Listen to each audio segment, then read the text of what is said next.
Okay. All right. Good evening, everyone. Thank you for attending our Berlin Select Board meeting Tuesday, June 1st, 2021. Given that we are still somewhat in COVID guidelines until there is final sign off by the state, the board has determined that we will continue to meet virtually, but stay tuned because, well, that's going to change. Okay. Call to order. So the meeting is called to order at 7 p.m. Let's jump right in to the approval of the minutes from our session on May 25th, 2021. Were there any questions or comments on the minutes? I had one minor change. I Okay. believe the acronyms of the solar place on Randall Road is ZPT instead of ZBE. Right, Randall Road ZPE, ZP. 0 point energy. Okay, ZPE. See, I had it wrong too. All right. So can I get a motion on approval of the minutes contingent upon that change? So moved. Excellent. Second. All righty. No further questions. We'll put it to a vote. Stone eye. Keith, Hawkins, aye. aye. There you go. Got them all in. Okay. Miss Margaret, was there any correspondence that has come in? Well, there's been a variety of things circulating to the board, but we received something at the end of last week that was distributed to the board today from the select board in the town of Pepperell, inviting local officials here to join that board in a virtual meeting on June 24th at 7 o'clock to discuss organizing a regional climate change network, all to facilitate municipal actions to meet the Commonwealth's goal of achieving a zero carbon footprint by 2050.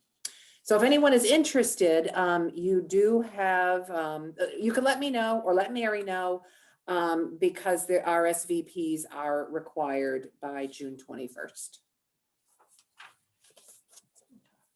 Will you be attending, Margaret?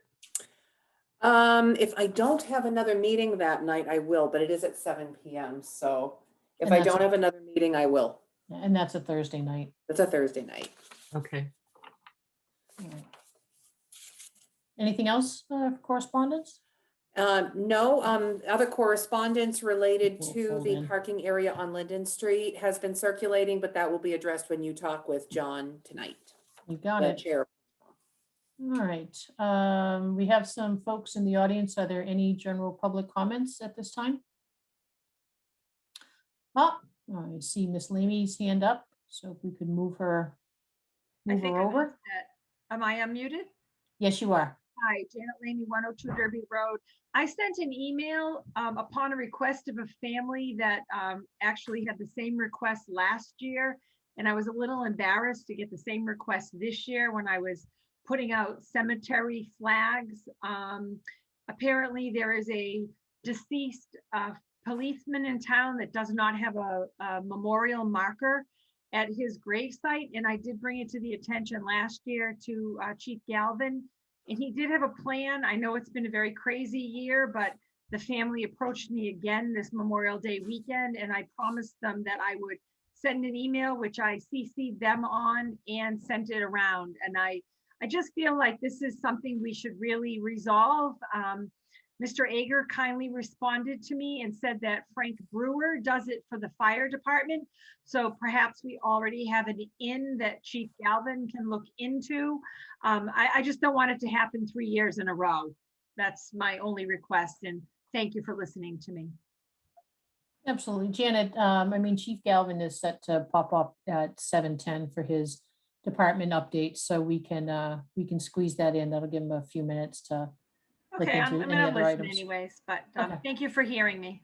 You betcha. And thank you for the Taylors. It was their father that served our town for many years. And, you know, I don't know if there are other police officers down there. Apparently this slipped off the radar because whoever was doing it either was deceased or retired, and that one little job just didn't get picked up. We should probably make little rounds to see if there's any others, if we're going to be ordering to honor all of them. Thank you. Absolutely. All right, so not seeing any other public comment requests at 7:05. We do have a hearing for an acknowledgement of Berlin Girl Scout cadet Sadie Michelson for attaining her Silver Award, installation of a new wooden bench at the Berlin Library at 23 Carter Street. So, Chris, have you been working closely with Sadie on this, or can add a little bit more on it? Mary had brought it to Margaret's and my Oh. attention. Mary, do you want to add anything? I expected Sadie here tonight. Yep, but they're not here. Well, you know what, we'll keep an eye out for her, and we'll squeeze her in, because that's, Mary, thank you for bringing that up. That's a nice little, again, a little give back that we can do to the community in recognition of what they do. So Maybe later on in the meeting, if Sadie Mhm. doesn't come, we could read the letter that Mary wrote for her. absolutely. It's in the folder. All right. Well, I mean, we have a few minutes. Do we want to read it now? And then if she does show up, we can just acknowledge her when she comes. That's fine. Okay. Do you want me to read it? Sure. Okay. Do you want me to cry? Oh, we'll see. We'll see. You might. Dear Sadie Michelson, Berlin Girl Scout Cadet, the Berlin Select Board pauses to honor your Silver Award achievements. We admire your take charge approach to identifying and solving a community need. Sadie Michelson installed a new wooden picnic bench at the Berlin Public Library in the fall of 2020 at the height of COVID-19 pandemic, and advised library staff on the proper care of this new outdoor fixture and put in place for all Berliners to enjoy. The Girl Scout Silver Award is the highest award Girl Scouts in grades 6 through 8 can achieve. It recognizes their efforts in a range of Girl Scout and community experiences, as well as their commitment to improving their lives and the lives of those around them. The Select Board applauds you for the positive contribution you are making in our community. Sincerely, Oh, Berlin Select Board, Margaret Stone, R. Scott Hawkins, and Christine Keefe. well done, That's so Sadie. nice. Yeah. Again, something so small but impacts the entire town. It's very, very, very cool. Yeah, Good for but no her. tears, no tears, Um, please, Peg. There's a hand in the audience. Janet? I'm sorry to barge in again, but Sadie Michelson is a family friend, and Michelle is on my cell phone. So I just texted Michelle, and they're going to try to get on. They're not quite sure. So I gave them some instructions. So just keep your eye out for Sadie. Will do. Thanks. Okay. Yep. All right. So we've got a couple minutes, 7:08. I don't know if we want to bring up Chief Galvin now, and maybe before he gets into his department report, we Yeah. can talk Sure. a little bit Talk about about the the memorial. cemetery flags. Yep. Mhm.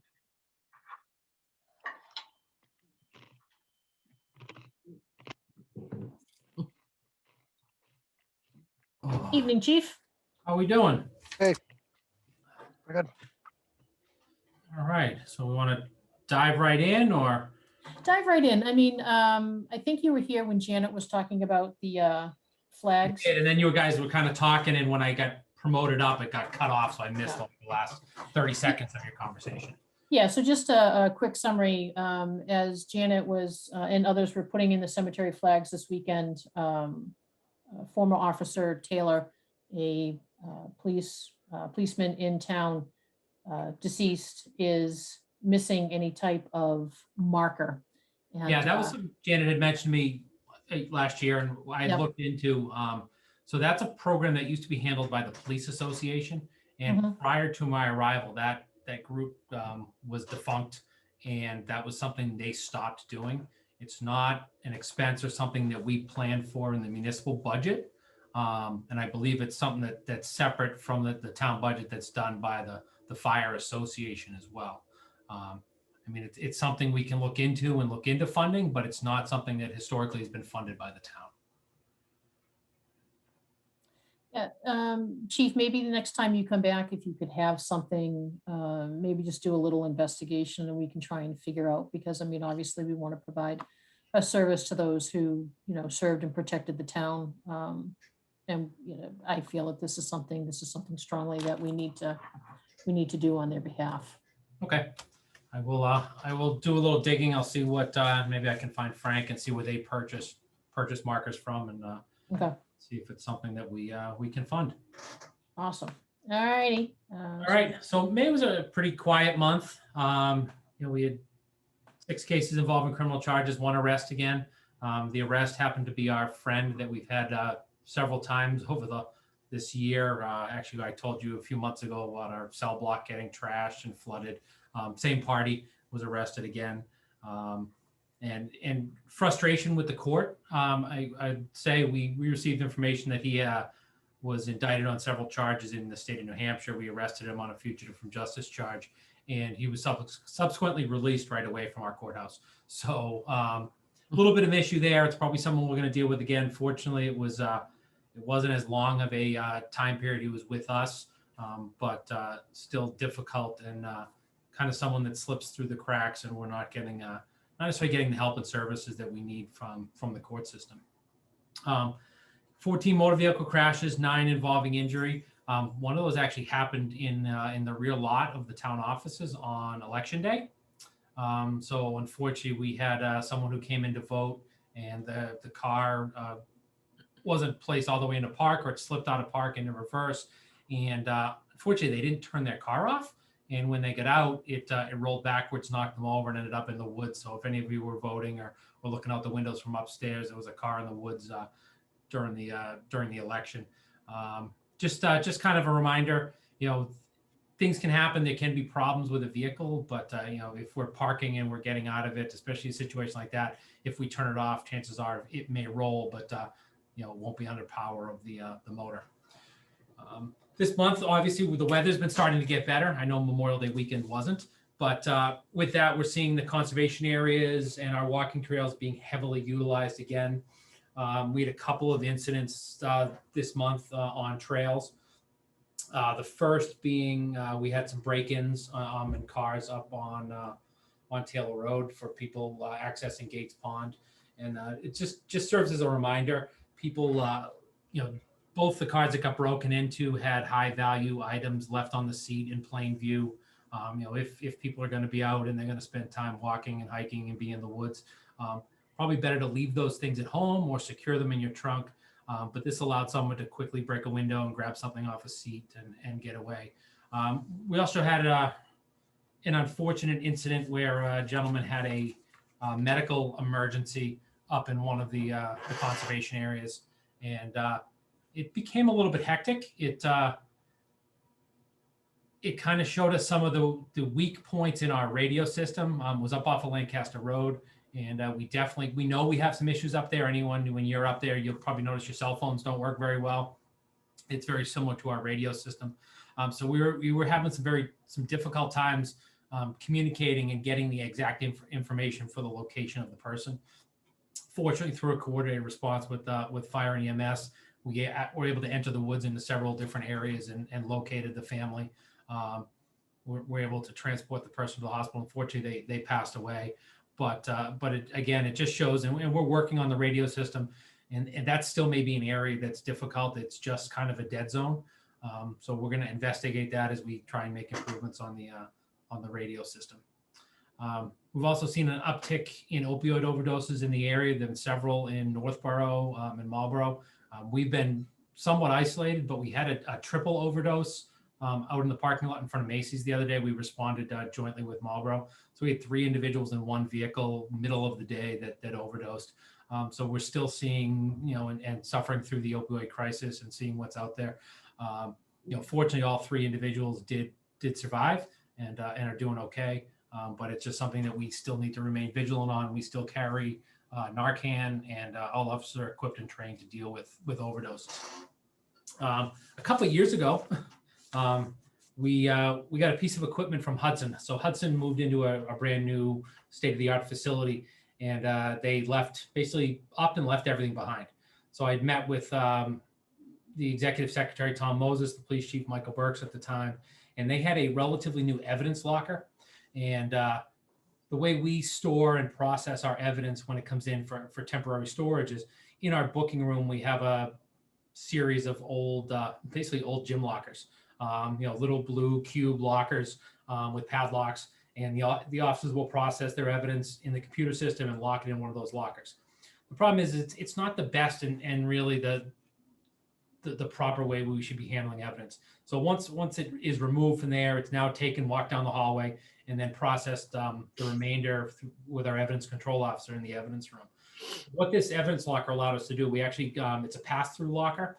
So Dave Smith arranged for a concrete cutting company to come in and cut a hole in the wall and put a brace up, and the locker sits into the wall. Officers will process their evidence. They'll place the evidence in the locker and then lock it. Now that evidence never leaves the evidence room unless it's going to court or something else. So the evidence control officer will go into the evidence room. They open up the back panel, and they're able to access the evidence and process it completely in the evidence room.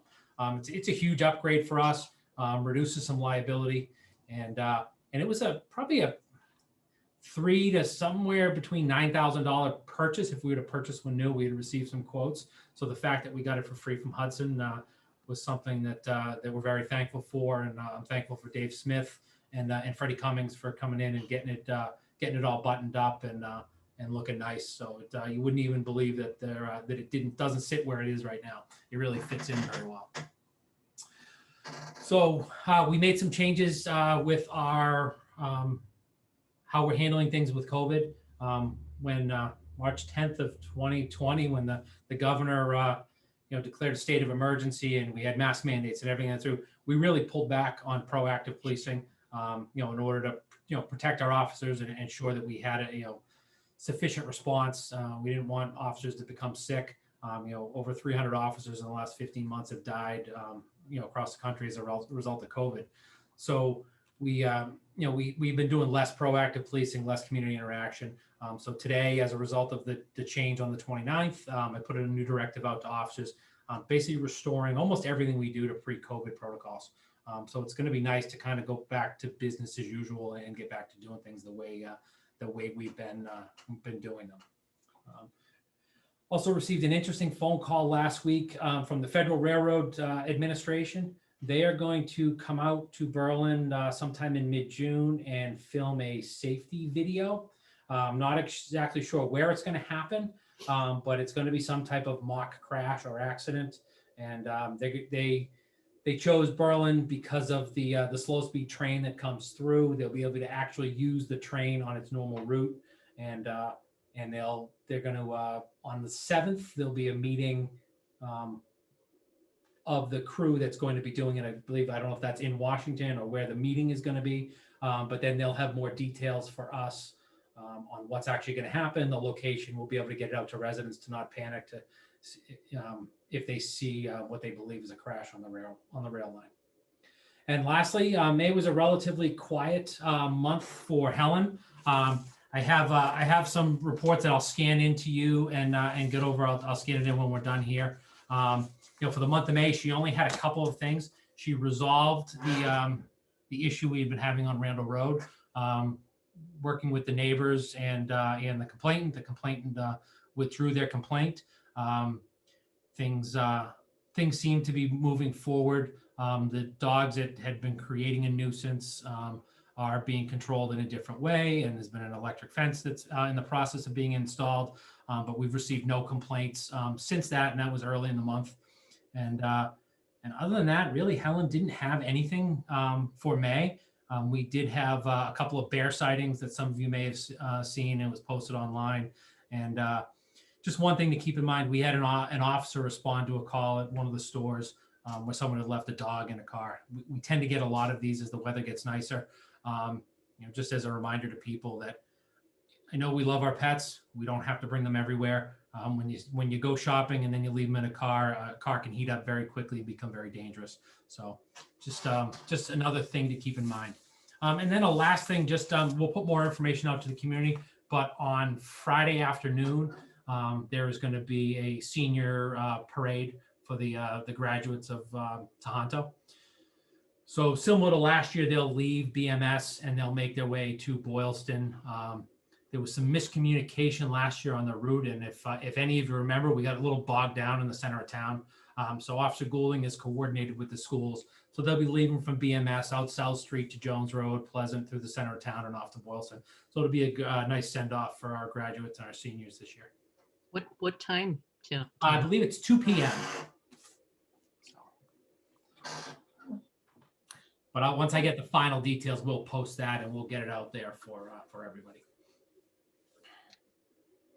Do we have any questions for Tom? I have some, so I'll always go last, so I don't hog time. When we have the Railroad Association of Railroad doing their mock crash, can we fill their vehicles with the trash they've left behind from previous projects they've done in town? Yeah, so the people that are doing it aren't necessarily CSX who own and operate our railway. It's actually kind of the governing body. We can mention it to them. I have a feeling that their response is going to be similar to the response that we get from everyone else. So we'll see. But they have been out, actually. I've seen quite a bit of activity on the railway. So I don't know if they're preparing for the additional work they're planning this summer or if they're just making regular repairs. But there were several trucks even out there today.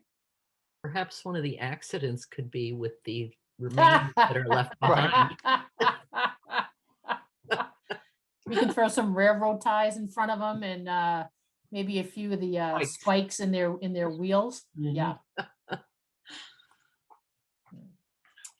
I'm Chris, got good. anything? No. All right. No, go for it, Peg. All right, so Tom, I had a couple, under your old business, you had talked about the body cameras. So where are we with that? Are Yep, they I up and think running? I wrote it out? down and I just forgot to talk about it. So we did administrative training on the body cameras last month. So we've learned the back end, just finalizing some policy language with the union. And then I should have a policy actually to present to you before the next time I'm in front of you. So we should be ready to move forward relatively quickly. We have a little bit of IT work to do on the back end, but really once the policy is finalized, we'll be in good shape to move forward. How are the two new officers? They're not really new anymore, but your most recent officers, how are they doing if you So could? we have Dylan, part-time officer, or are we talking the newer full-time officers? No, Dylan. So Dylan Dylan's and the really woman well. officer. Yep, he's been working quite a lot of shifts. And we've been trying to pull him around town and get to meet people, but he's got just a real calming personality. So he's done really, really well. And then Molly's in the academy. She is right now, from all reports, she's been a superstar. She's a squad leader. I've received reports direct from the academy, but also from, and I don't know how word traveled, but from a recruit from another academy who heard about her. So she's really making a name for herself and doing phenomenal. So that's good to know. And then the last question I had, you had hit upon it a little bit, was the animal control officer's reports. I mean, they have not been consistent, and that is part of her job description, is to provide monthly reports, and then also you as her supervisor to ensure that those are done. Yep. And I understand Helen's issue with laptops. That's not a big deal. But we really do need those written reports on a monthly basis, and especially the one about the incident that almost came before the board. I'm just concerned that if it's not written and if everyone doesn't see it, then someone has the opportunity to say, I didn't say that. I didn't agree to that. So, I know that you said that you. Here for you now, Okay. that I'll scan and send up, and this documents a lot of what has gone on with the case up on Randall Road. So Yeah. I mean, that is in this. Her appointment is up, actually it's effective now, now that we're in June. May 31st has gone by. So truly starting in July, I know personally, I'd like to see those updated, put out on a monthly basis, just so that we can be aware. Berlin's a small town. Hopefully there's not a lot going on, but at the same time too, I think it's a a disservice. This is part of her responsibility and then your responsibility to ensure that it's done, that we get these reports. Yeah, and I do communicate with her on a regular basis. It's been, and I'll say it's been baby steps in working through the electronic reporting. She rarely, if at all, uses a computer. So this has been a big step for her. I actually had a discussion last week with the person that helps her with some of her computer usage. And so we're making some progress, and I have a stack of type things here that, like I said, I'll scan in and get up to Margaret. So. Okay, I appreciate that. Thank you. Yeah, I'd like to see those regularly. All righty. Anything else there, Chief Galvin, or anything from the board? Margaret? I have one thing. Chief, do you want to give an update on the pedestrian crossing signals, the button activated ones? Dave's got them. All right. That's all I know. Did I give you the invoice in W9? Yes, I did. have it. Yep. Okay. Yep. All Yep. set. So So they've been received and they'll be they've been going up. received. Yep. Good. Tom, are you going to stick around for the Linden Street? Yes, I may duck out, but I will be back by 8 o'clock. Okay. Awesome. Thanks, Chief. Yep, no problem. Thanks, Chief. All right, so I see in our audience, we have a wee bit of time, a couple minutes before our 7:30 appointment, and I don't know if Mr. Spencer is here. But I no, see that yeah, Michelle, yes, has popped into the audience.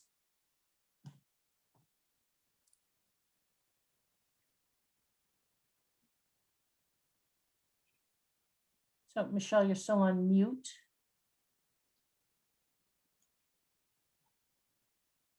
There she is.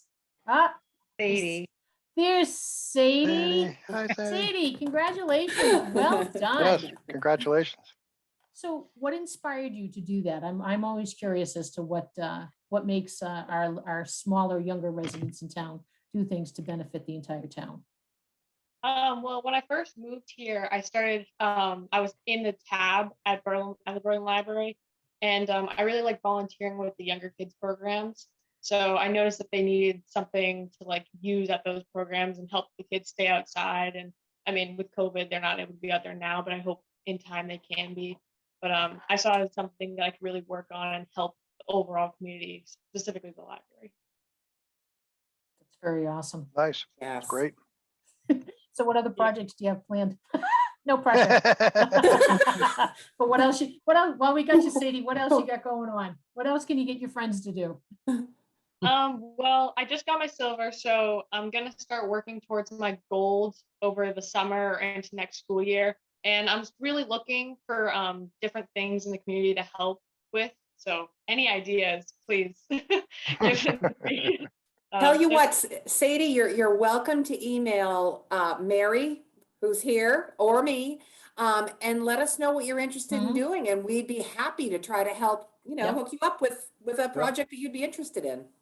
Yeah, that would be great. I really want to help even more. I had a lot of fun doing this project. It was great, like having fun, but also helping everyone at the same time. So Very nice. I'd love to do it again.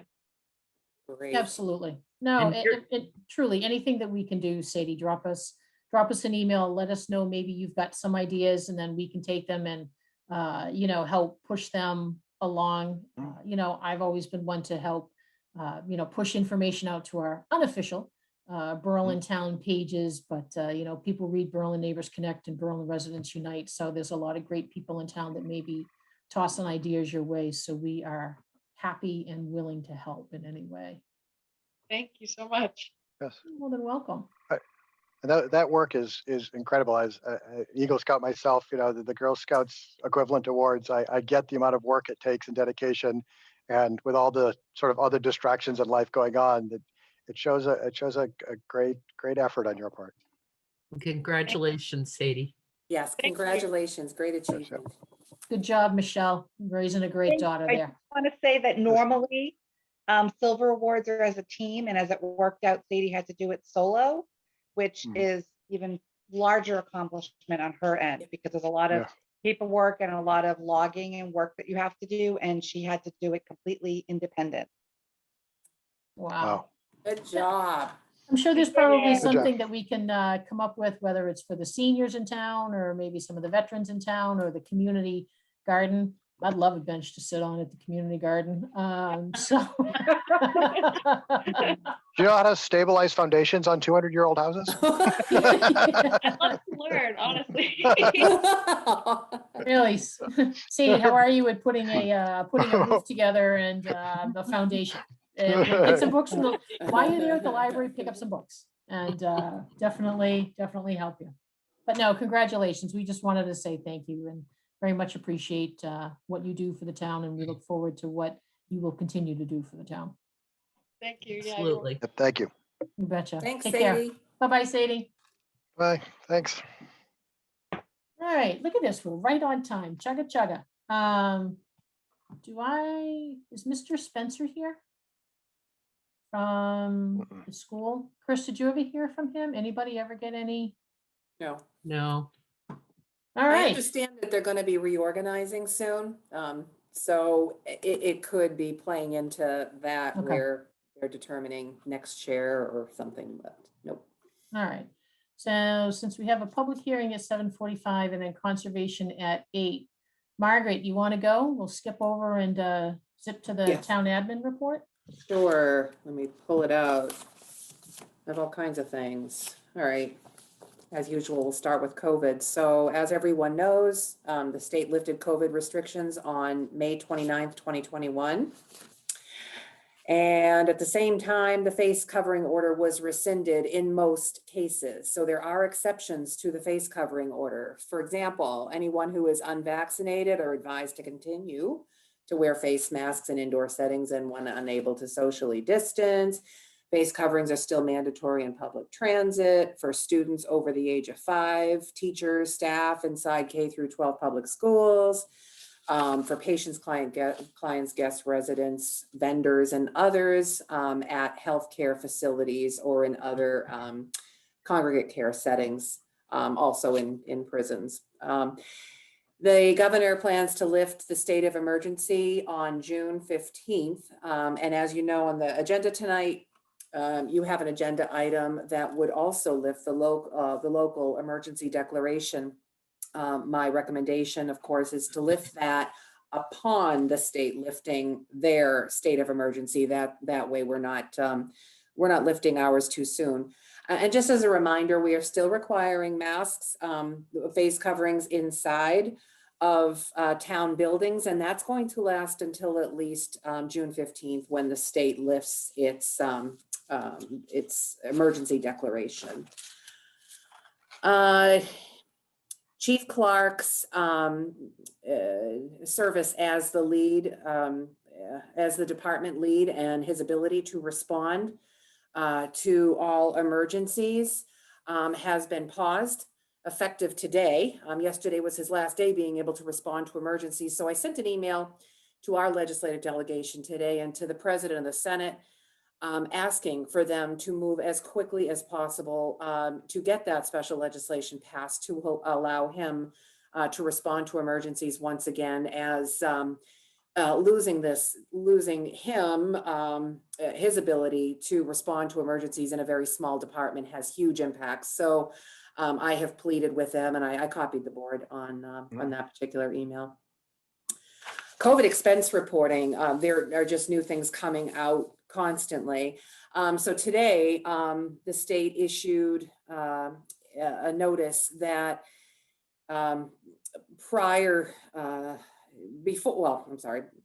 earlier, the deadline to submit reimbursement requests for coronavirus relief funds was June 30th, 2021. They've extended that to October 29th of this year. Now, Berlin has not fully expended the money it requested. We've been very conservative about our expenditures.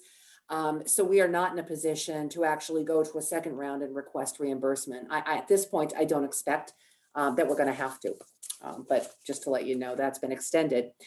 Also, A&F, Administration and Finance at the state, issued a long memo today about the American Rescue Plan Act and the distributions to cities and towns.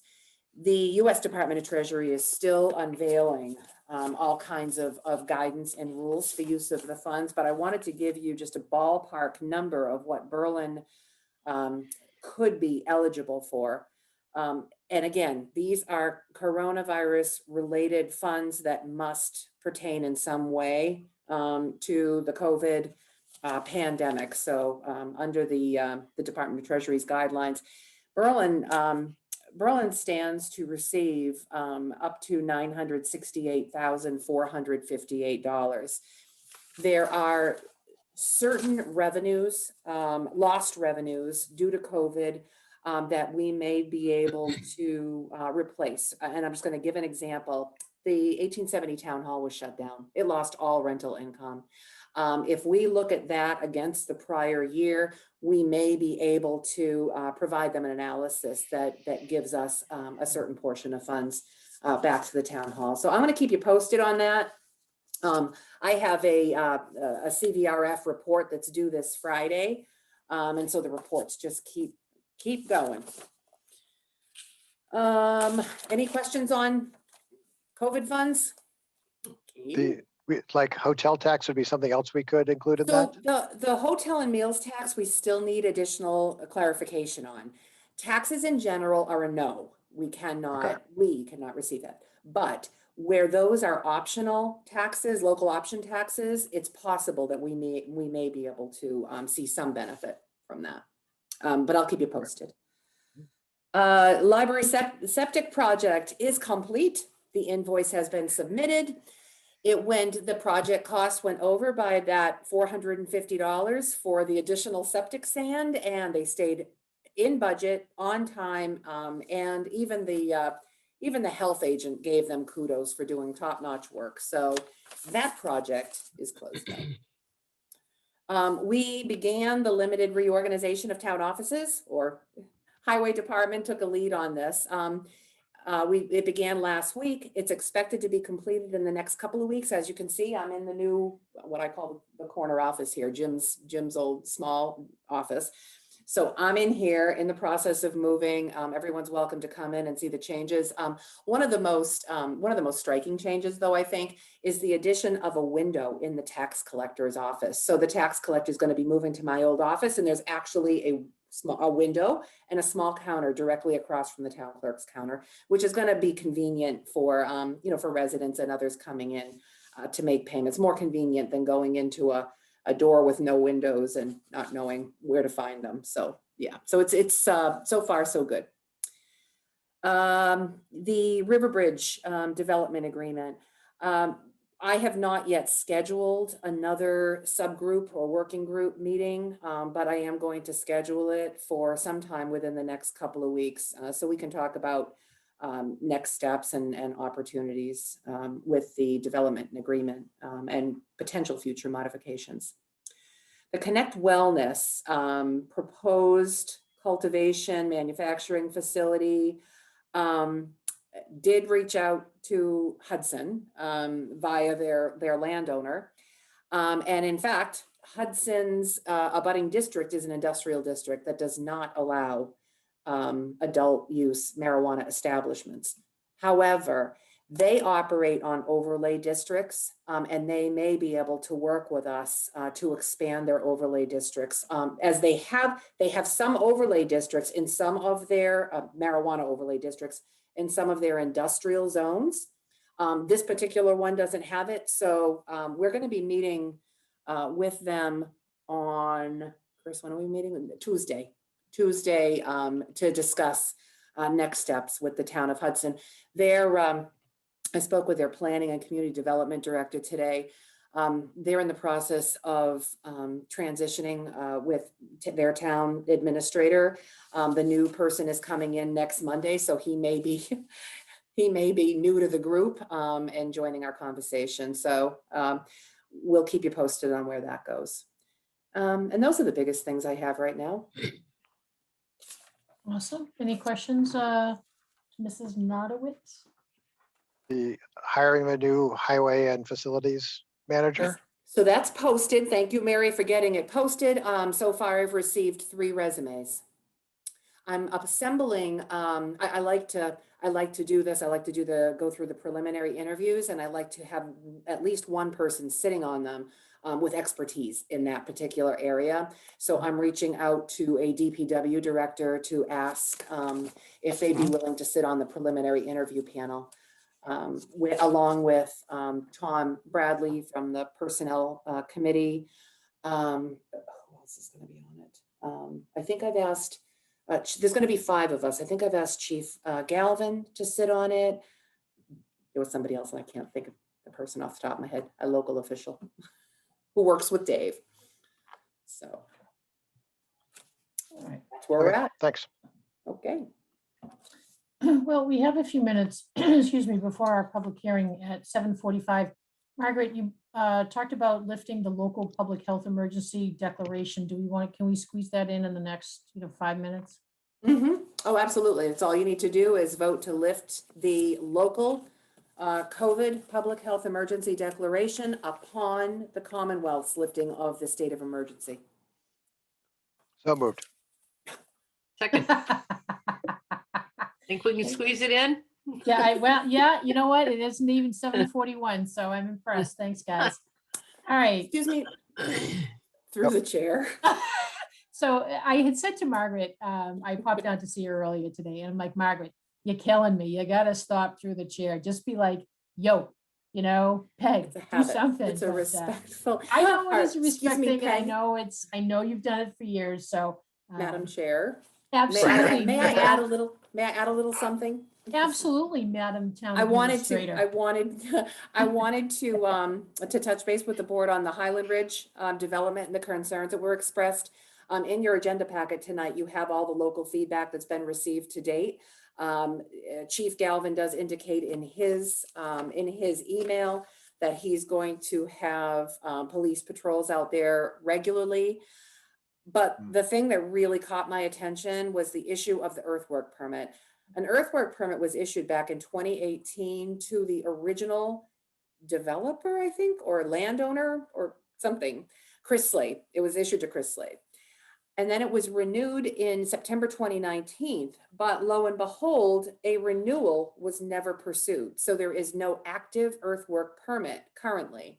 So what I propose to the board is, and I'm happy to do this on the board's behalf, is send a letter to the current developer, alerting him of the earthwork bylaw, letting him know that the earthwork permit that had been renewed in 2019 has lapsed, and that if he's performing any activity under the earthwork bylaw, he must contact the board's office. So I'd like to at least do that as a measure to try to help this stay somewhat on track. Is that acceptable Fine to with the me. board?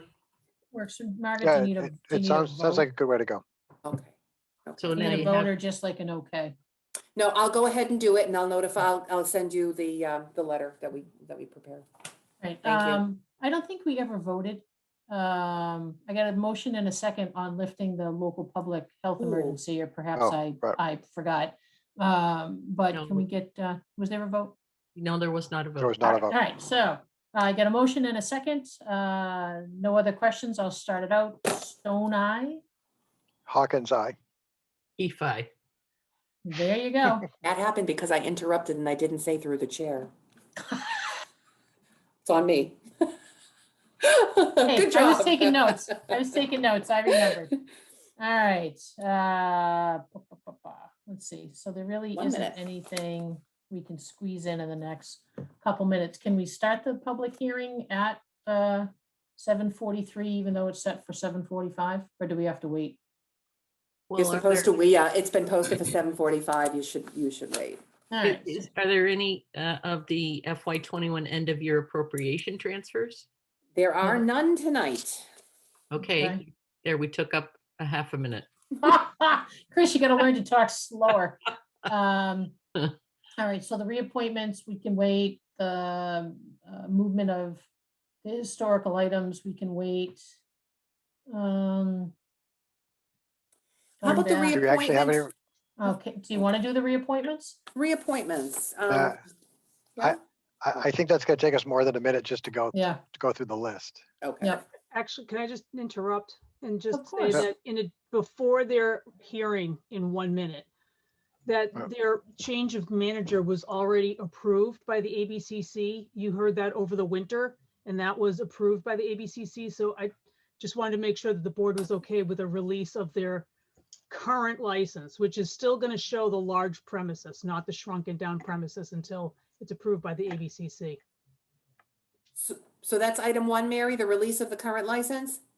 Yeah, that's just the quick and dirty thing was just the release of their current license reflecting the correct manager's name on it.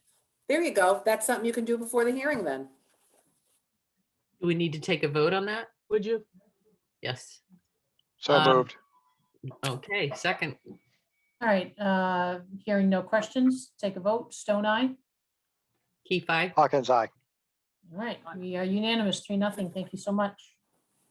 All right, we are at 7:45. Chris, is there something, I know when we used to have public hearings, is there something that you need to read as clerk? Well, there was something in the Google Drive Mary put in there. I don't know if you want It's to the read the whole notice. thing. It's, Do you want to it's read the notice. whole thing? You see it? Yes, to be read at the opening. Probably just the first paragraph, right, Mary? Yeah, you don't need to give the Zoom directions because people hearing it are already here, but the rest of it perhaps. All right. Chris, do you want to read it or do you want me to read it? I don't have it in front of Okay. me. All right. So it says, Town of Berlin Select Board, 23 Linden Street, Berlin, Mass. 01503, Town of Berlin Public Hearing. Pursuant to the provisions of Chapter 138 of the Mass General Laws as amended, application has been made to the Berlin Select Board in its capacity as local licensing authority by Highland Commons LQR LLC DBA Highland Wine Spirits licensee, and information given in request of alteration of licensed premises for licensee's annual Section 15 all alcohol package store license, now totaling 14,725 square feet if approved. Lost my place. Storage room, a service desk, and sales floor with 9 aisles that abut the coolers along the eastern and northern walls of the premises, totaling 12,900 square feet with 2 entrances and 2 exits, and located within the shopping center known as the Shops at Highland Commons, 22 Highland Commons, East Berlin, Mass. 01503. And that's where Mary said I should stop. Okay. Was there anything else that needs to be, Just, you need to open the public hearing. We probably should have done that before, but that's okay. okay. So the public hearing is now open for any public comment regarding the square footage change? Do you want to have one of their representatives speak first?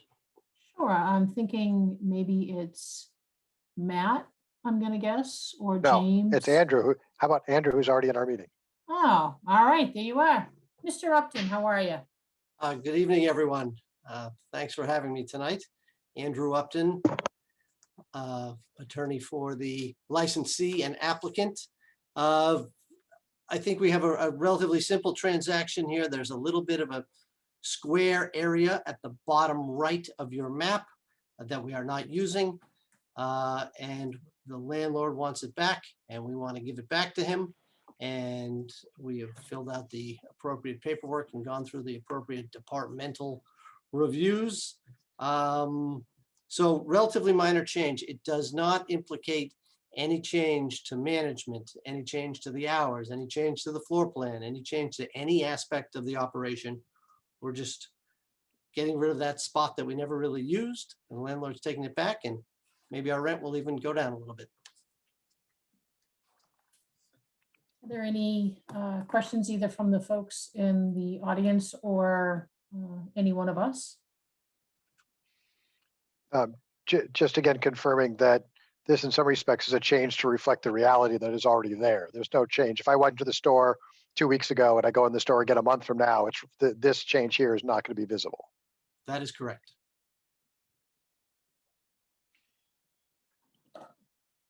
Chris, anything? I'm fine with it. Oh, Mary has her hand up. just to ask Attorney Upton, we received the bullet stamped receipts that you sent the certified mail, but did you have any green cards? I have 3 green cards came today. And one gentleman from South Carolina called me asking why I was sending him green cards. That sounds about right. Could we get those in any unclaimed and returned mail you get? Yeah, if it's okay with you, I'd like to wait till the end of the week just to see if a few more trickle in, and by that time we'll really know what's come and what hasn't. That's the board's call, but that sounds okay to me, but Fine by me. Yeah. And me, okay. No, I don't have any questions, Peg. Margaret, anything? No, I just want to clarify, we're supposed to have the green cards in hand when this goes in. So is that what you're suggesting, Mary? the green cards don't go in. We keep them at our office. Right, we do, but we're supposed to have them when we send this in, when we send the, right? We should have them when we send them in. We're supposed to send our, your action to the ABCC within 3 days, but Attorney Upton wants to send an email saying he'll grant until next week for that LLA certification to go to the ABCC, then that should be all the same, I'd think. Right, I'm glad, I've got 3 today. I just figured more will come in the next few days. I'm glad to send these right away if you prefer, or most boards are accepting scans and Xeroxes, so I could certainly send you these first thing tomorrow, and then you'd have them. And if any more come in, I could send those as a supplement. However you prefer is fine with us. We generally do collect the green cards, but if you want, if Attorney Upton, if you want to send an email saying that you're okay with the LLA certificate going next week, it would give you Yeah. the time to gather them through this week. Yep, if that works for you, that's fine with me. Okay. Anything else that needs to be done? Nothing voted on, motions, we're good? Do we need a motion to support it? Yes, Yes, so I move we support this change, especially since it doesn't have a practical change to what's on the, in the physical world. I'll second that. Any questions, any further questions? All right, we will put it to a vote. We have a motion and a second. Stone eye. Hawkins, aye. Keefe, aye. Excellent, we have a unanimous. Thank you. Thank Thank you, you. Attorney Upton, very much Thank you very appreciate much, you coming. everyone. Thank you for your help, Mayor. Have a great night. Thank you. Is there anything that we need to read to close the public hearing? Nope. But just close it. Okay, public hearing is now closed. There you go. Yeah, Yay, all right, so Mr. Aney is up at 8, so have a couple minutes. Do we want to scoot down to the 2021 Mabel Felton Marble Scholarship Awards? Sure. Okay, Okay. all right, I'm seeing shaking of the heads. So we had lost it. 3 applicants. 3 letters that had come in. Lindsay, I'm going to butcher your last name, so I'm just going to skip it. Yeah, I know Lindsay. She'll forgive me for butchering your last name. Kelsey McDonald and Caitlin Byrne for that. Fantastic things that these young ladies have done. I So know. kudos to them academically and things that they have done for the community. I was quite impressed. Mhm. That, kids so young could do so many great things. So, my hat off to them. Young adults.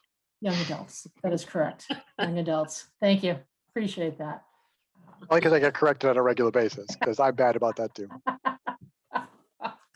So is there anything that we need to share?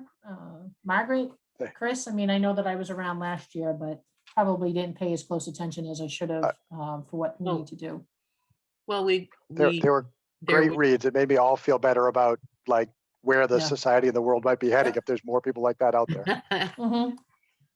So there's, I think I saw there was something around $5,000 in the account. And the last few years, there's been less than that in the account, and we have just divvied it up equally between the girls. We don't have to do that. it usually came to maybe $1,000 per student, which would be quite nice. So, it's completely up to the board. Margaret?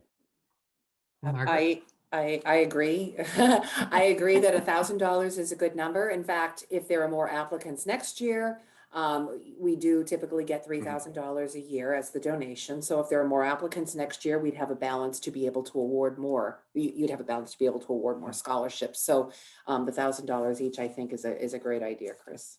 And usually there have been 2 or 3 each year. Yep. I don't know if during Mary's tenure there's been more.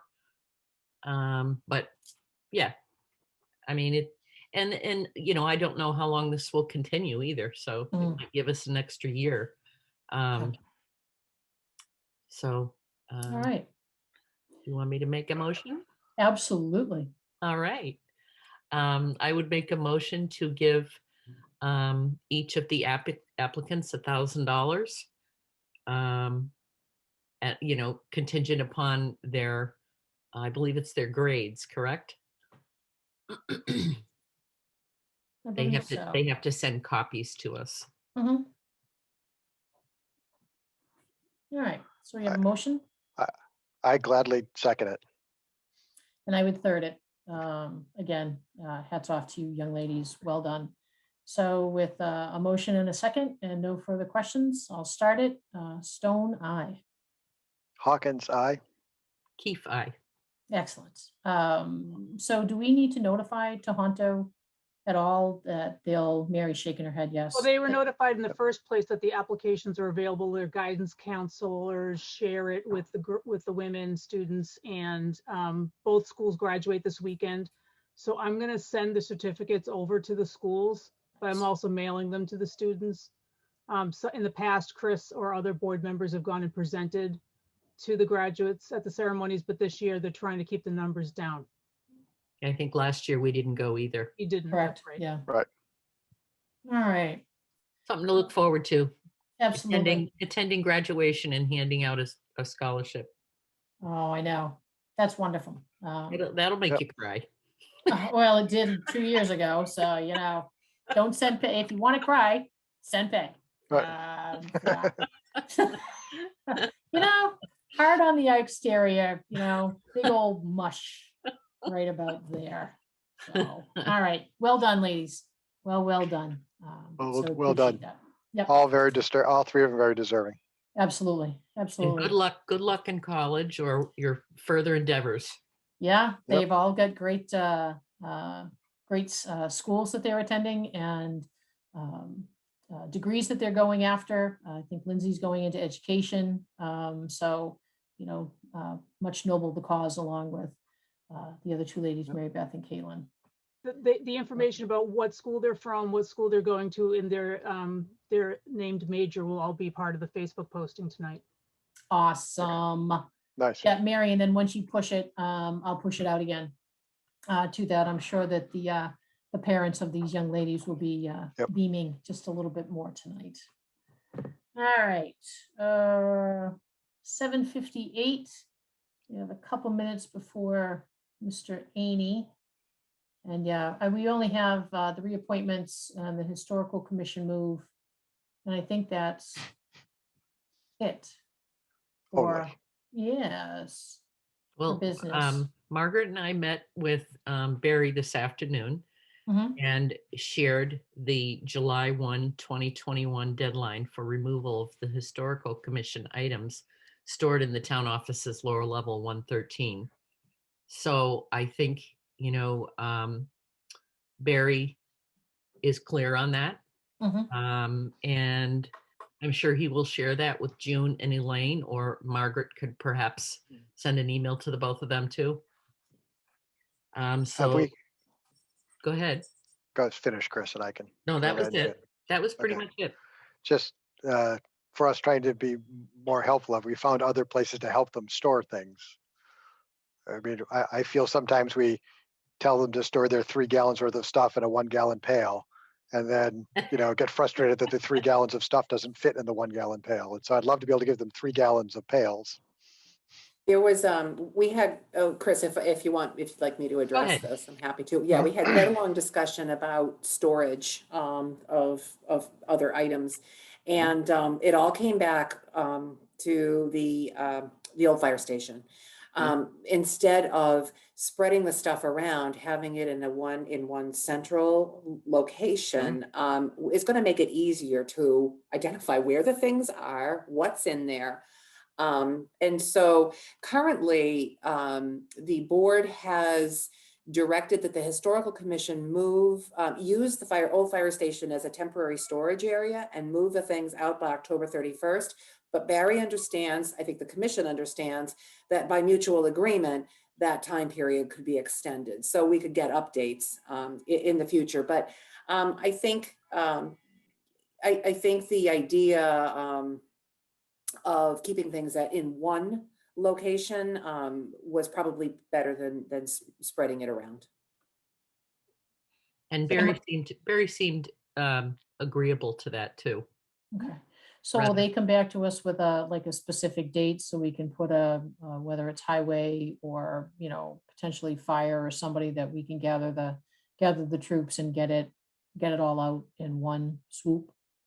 I think Margaret notified Dave that Barry said he may need two times for highway to help. Okay. And so, I'm sure he's been emailed or notified, and I think they'll be able to work it out. Good. And Ross and I helped with some move, and we would be willing to help again. Mm-hmm. Oh, thank you, And they Scott. did appreciate that very much, Scott. That's nice. No, it's nice to see when things come together, and and this will move all the historical items out and also help out Chief Clark, Red and Blue from last week on his need to have, his team and the blue team be able to put in some equipment in there and stay in shape to take care of all of us in town. All right, awesome. Thank you for that. All right, we have 8:01. I see, Mr. Aney has been promoted.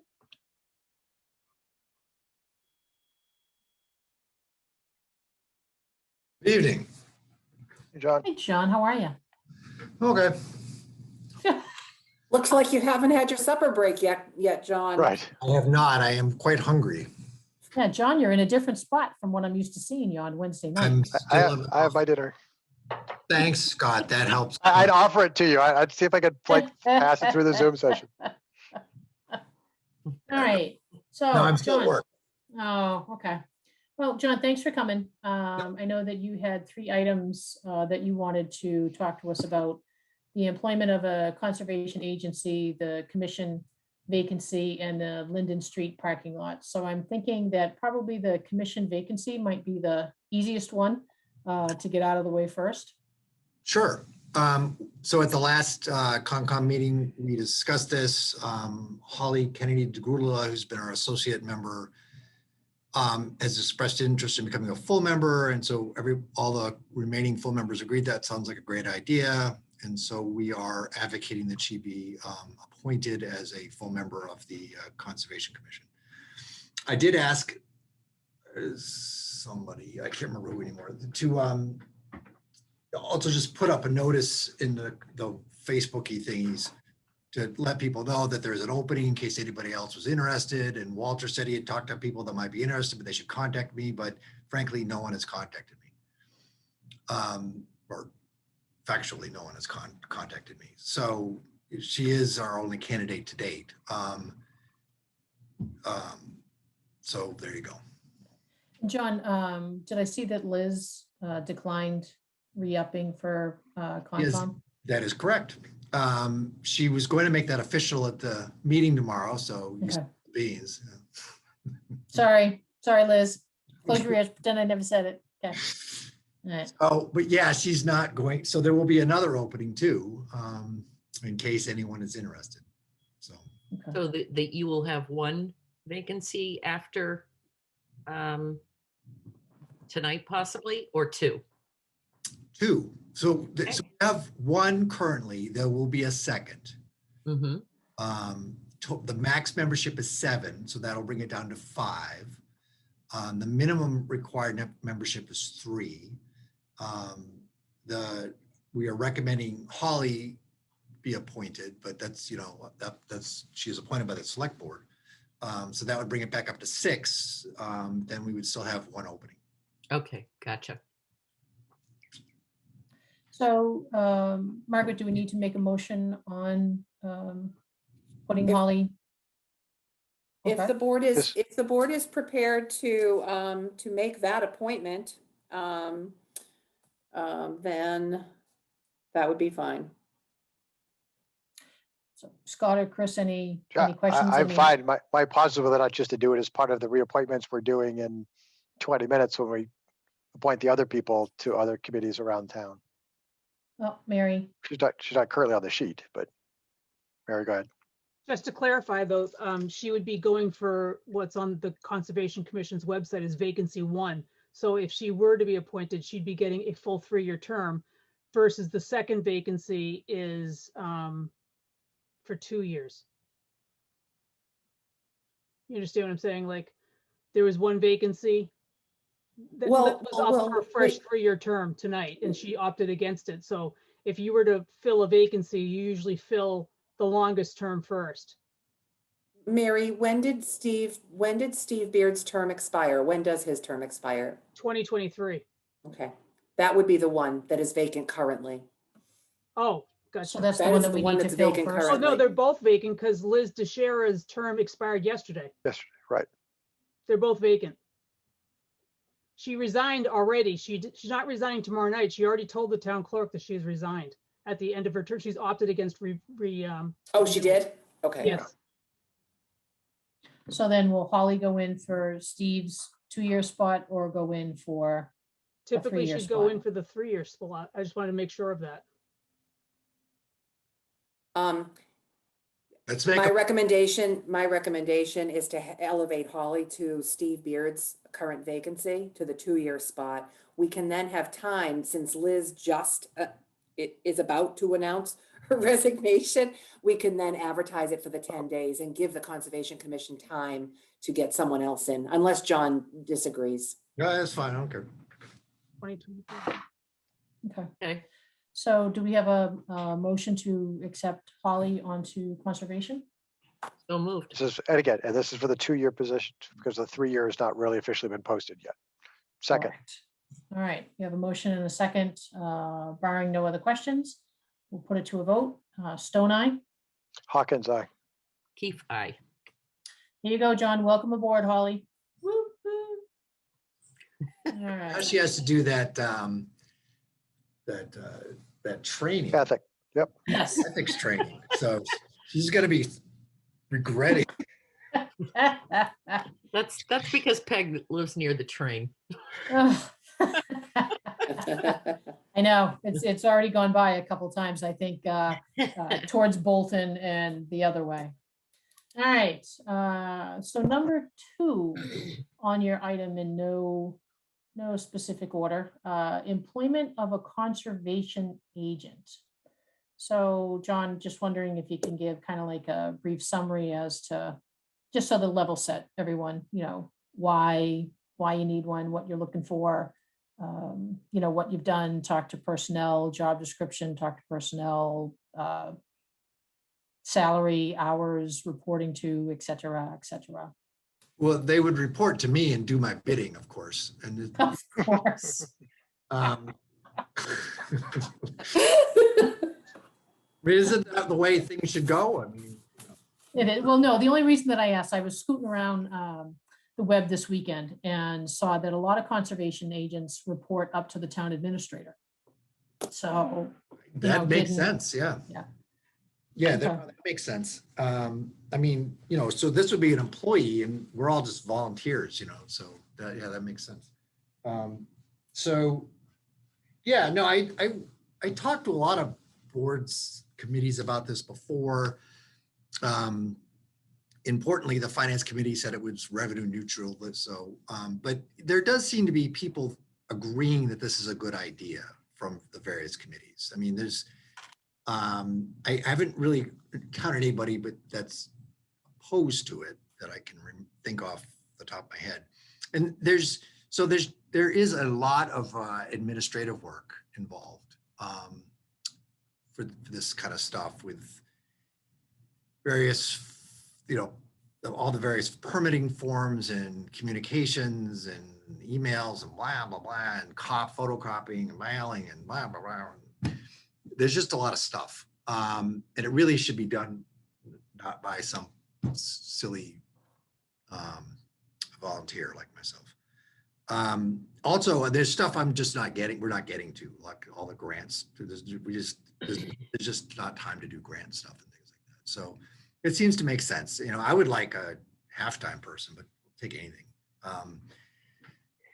I mean, I think that it would be a necessary position to fill.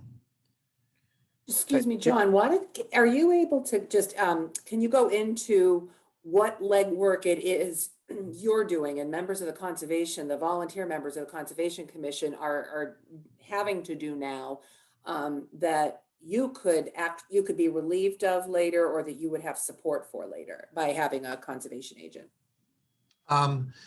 Well, so every time a permit request of some sort comes before the committee, you have to sort of, that is for an RDA or NOI, or it might be something else, an ANRAD or something. You have to coordinate to obtain the necessary information, make sure that's all, you've obtained everything that is necessary, that you need to hold either a public meeting or a public hearing. You have to make sure that, the public meeting or public hearing is in the newspapers within a sufficient period of time. You have to determine whether, you sort of coordinate site visits are pretty much always needed. You have to coordinate site visits. You have now there, the landowner and developer are all present. You have to, make sure things, all that, are available for the meeting so everybody can understand what the problem is, what the issues are, what, various wetland issues involved, any prior work that's been done in the area. There things may not get resolved that night. Sometimes things are continued to further meetings, so more information needs to be obtained and organized. Then you have to, if say there is a determination one way or another, you have to write up these permits. You have to get them signed. You have to communicate the permit by both over email and hard copy to DEP, and then send out various copies to the applicant, the owner, the various boards. Stick them in our file system, make that in an organized fashion so they can be retrieved later. And then do follow-up to make sure everything's put in place. The erosion control things are in place, that they stay in place, that a storm doesn't blow some fence over or flood doesn't blow out something. And make sure everything is done up to snuff throughout the duration of the project. If there's a problem, then, whether you work with a developer to make sure it's addressed, or if not, or if it's severe enough to issue enforcement orders, call a halt to the work, get mitigation processes are in place, and make sure best practices are done, blah blah blah blah blah. And so this is just permits. There's all other a lot of other various wetlands violations or potential violations to go on. You have to negotiate and work with people to make sure that these get addressed, that people follow through.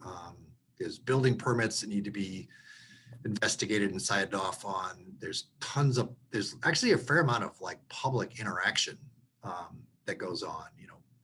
I'm interested in this property. What is this? Do I have to do that? Do I have to do this? I saw this on the trail, blah, blah, blah, blah. It just, just stuff and negotiating with people, interacting with other boards and things like that. I wrote up a whole list, and Mary Porter helped me sort of reorganize it. It's at home. With your- That's I fine. can't post anything like I usually post because it's on a different computer.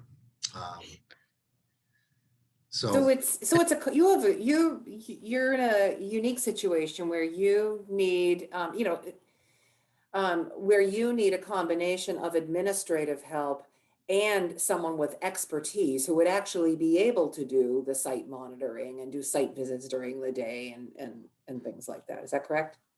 thank you, Margaret. Yes, I should have stated that. Yeah. Let's see, what else can I? Yeah, exactly. I mean, these are people with an environmental science training who can, I mean, they still would not be, you still need third-party involvement I mean, they wouldn't be doing the wetland flagging, but they could double check on that stuff. They'll have better expertise in understanding whether the erosion control barriers are put in place adequately. There's a lot of learning to be done. I mean, I've gone through a lot of these conferences, like Carolyn and I have made an effort to educate ourselves about a lot of this stuff. So I can, have learned to flag when erosion control barriers are adequate or not adequate and stuff like that. But there's a lot to learn and there's a lot to read. I'm constantly referencing the online handbook, making sure I'm getting all my, T's crossed, my I's dotted. There's a lot of trivia that is involved with this stuff. There are In the if I may, in all the, the subdivision approvals and the development agreements and other things I've reviewed, they all have conservation conditions that the Conservation Commission is responsible for addressing or monitoring. So it's not that, and this is an observation, it's not that it's the Conservation Commission's work itself that is creating this demand or the demand for assistance. It's development in general. A lot of it is development in general. And the fact that those requirements in those agreements and the subdivision, definitive subdivisions and things need to be met. And it's Conservation Commission's jurisdiction to meet them. Is that right? Yeah, I mean, there's a lot of wetlands in Berlin. I think partly because of its topography. Water gets trapped in all these little things, and it's hard to find a project that doesn't impact wetlands to some degree. So yes, we're not running around sort of like planting flags in the ground, and it just comes up. I mean, it's just really hard to avoid doing any kind of work around here, even if it's just like I want to put on a gazebo or something that doesn't, hopefully that we try to make it a little an issue of that kind of stuff. It's possible. Or paving a parking lot. Oh yes, I love the parking lots. Yeah. Patrick gave us a freebie for that one. That was nice. Oh, is that right? Oh, that's I great. emailed you. Yeah. Oh, thank you. It's on your list there. Okay. So then, John, have you gone to personnel yet or reached out to them? I Because didn't I'm know thinking that's personnel was a thing. personnel committee. I didn't know there was a personnel committee. There are. So There are. I've talked when I did this, again, this is before the whole bylaw thing. I went to, I met with a lot of people. I think I was specifically, I remember finance. I can't remember who else I talked to, but I didn't even know there was a personnel committee. Yeah, There was a Scott. Personnel committee. Yeah, Scott, did you have a question? Yeah, it was mentioned this is revenue neutral. I just want to understand the mechanics of how it gets to revenue neutral. 'Cause I'm probably in favor of spending some money on it. Oh, I made a mistake. I misquoted myself. It's not revenue neutral. That was something else. My apology. No, this would require money. We would probably gain a little bit of money just because Grants. but no, I misspoke. That is my All error. right, that's fine. That's fine. Greatly apologize. I think FinCom's comment on revenue neutral It was or, something that was on a different topic. It was a completely different topic. that's right. That's fine. I apologize. No, this would cost money. Yep, definitely cost money. do we have like some permitting fees that bring in money for some of this stuff? We would have had more, what- but yes, there are permitting. Yeah, so an NOI brings in a fee. Mhm. Okay, an RDA is a freebie. The bylaw would have brought in money for that. But right now it's a freebie. And then if I understand correctly, CPA funds cannot be used for staffing, correct? Mhm. Except for Which the is CPA probably system. good, yes. Right. Right, So, right. yeah, the fees can be used, and we have a little bit of money in an account for that we can't otherwise touch that can be used, but it's not enough to offset the salary by any means. John and I spoke a little bit about, oh, excuse me, John, I'm sorry to interrupt. John and I spoke a little bit about the open space fund. For example, the Solomon Pond Mall, open space mitigation funds, which could actually be used toward that, but that's a finite funding. That's a finite Mhm. funding source. So we'd have to look at how to fund such a position over a longer period. So John, I would say probably your first step is to get in touch with the personnel committee, and I just pulled it up on Mine Town Govern. They meet tomorrow, so you're not going to be able to pop on their agenda. But it looks like their next two meetings are June 16th at 6:30 and June 30th at 6:30, so on Wednesday nights. The thing is, the 16th, I have a Concom. Okay. So, but the 30th, I don't. Did they definitely meet So they're not going to be meeting on the 16th. They're going to be picking a different dates, but probably on the 30th. However, John, I still have the draft. You had prepared a draft job description, something that you Right. identified tasks that I can share with them, and I'll Right. do that right away. I think, and Mary actually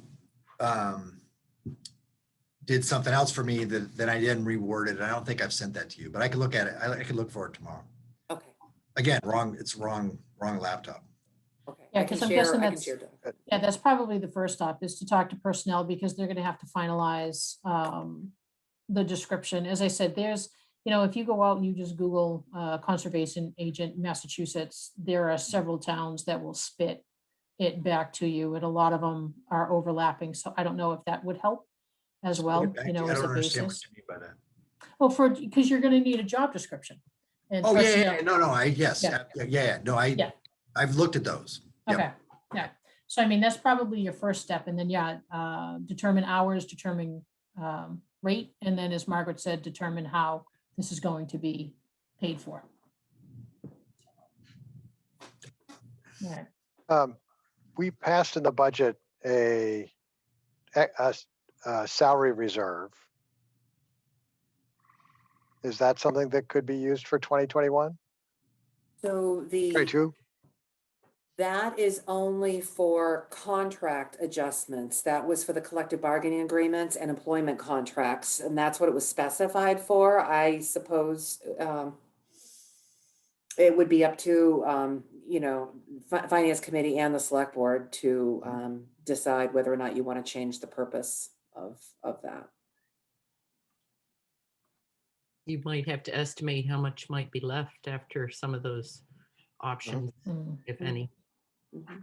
Yeah, I mean, I imagine even if this is on a fast track with everyone being enthusiastic about it, we're still talking several months before this is ready, because it has to both get approved by Personnel Committee and then again, funding through COMCOM and FinCom and us, and then posting and hiring. I mean, so but I want to start thinking about now where some of the options might be in funds if we want to put something still in fiscal year 22 instead of waiting until the fiscal year 23 budget. The other part of the contingency line item was for COVID-related expenses.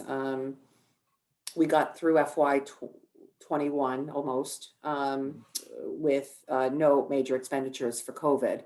And because these federal funds are now being freed up for COVID, we likely have more funding coming from the outside. So again, if the Select Board and Finance Committee decide that they would like to adjust the conditions for the contingency line item, that might be a possibility. All right, so John, we'll leave it back in your hands to Okay, contact thank you. personnel and get it going. Great. All right. No, there is a personnel committee. They're a great bunch of people. All right, so where are you? I lost you. So the Linden Street parking lot. I know that there have been multiple emails going around over the past week regarding this. So, Margaret, I don't know if there's a recommendation. It looks like through the series of emails that came out today that kind of like landed on next spot, if you want to share with everyone. Yeah, so I was away the end of last week, but I saw emails going back and forth. So I reached out to both chiefs and to Dave asking for their feedback on this. So Chief Galvin sent an email I don't know, maybe it was this morning. yesterday, Yeah. this morning. He sent an email this morning that I thought was very helpful regarding the concerns, the public safety concerns with the parking area as it's laid out right now. He recommended, and I know he's here, he might be able to speak to this too. In fact, let me promote him. There he is. Okay, so Chief, I was just about to go over what you recommended, and actually, I went and looked at it this morning, and I thought it was a great idea to create a one-way pattern so that cars aren't fighting with each other to get in and out of one opening. Create another opening through opening up the stone wall after getting planning board permission to do it. On the east side, Chief? Yep, absolutely. I think I know a lot of what's been gone back and forth in the emails was kind of the size of the area, and I think that's not really something that I would look at, in terms of the overall safety. Just to give a little background to everyone. So if we get someone that's going to build a road or they're going to put in a driveway, there's a process by which the police department, the fire department, and the highway department evaluate those, and each department head has to sign off. So Dave in the highway department, he's looking at drainage and the pitch and how things are coming into the roadway and how it's going to affect the road. Fire is looking for access and turning radius in terms of getting apparatus in and out. And I'm looking at overall traffic safety. And when we look at the lot as it's configured, and it's existed in some form well before I came to town, but I guess for lack of a better term, it's a disaster getting out of. When you pull out and you look to your right and you look east, you have the stone wall and a extremely large tree. There is no visibility of traffic. And then when you look left, you're also impeded by the stone wall, but also the design of the roadway. So the road kind of turns to the left and goes downhill. So the sight lines for that area are just not conducive to any type of safe operation. So looking at that, and it's very difficult to change it. You can move it side to side, but you move it a little bit further east, and now the tree's on the left-hand side. So what can we do? And looking at the site to make it overall a safer pattern, and that's where I think the one way would work. It would require some changes and some approvals to move some of the stone. But I know Louise talked about in her initial concerns about people backing out. And that definitely is something that could happen. That could happen even if the lot was expanded. And that's something that, it's not safe to pull out. So if backing out, it creates a major problem.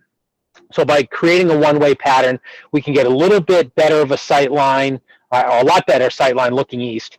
And looking west, we'll still have some obstructions by the wall and the tree, but we're going to pull the cars exiting further away from that corner and further away from the hill, which would increase overall safety. Great, thanks for looking at that, Chief. No problem. It's like I said, it pre-existed me, the lot that's there, because I used to park there myself and hike before I ever worked for the town. But it does create a concern, and especially we've seen in the COVID era that all of our trails and everything are getting used much more.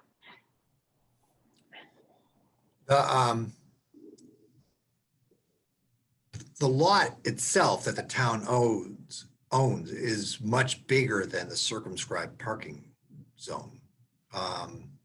So, I mean, it also, I think, be a useful thing to just have a larger space. It wouldn't necessarily have to be the entirety of the space, because if you were to pull in, without any structures there, you could also go to the right and still be on town property, not just the left. I mean, people traditionally would go in, pull left to the stone wall and park with their nose facing east, and then in parallel.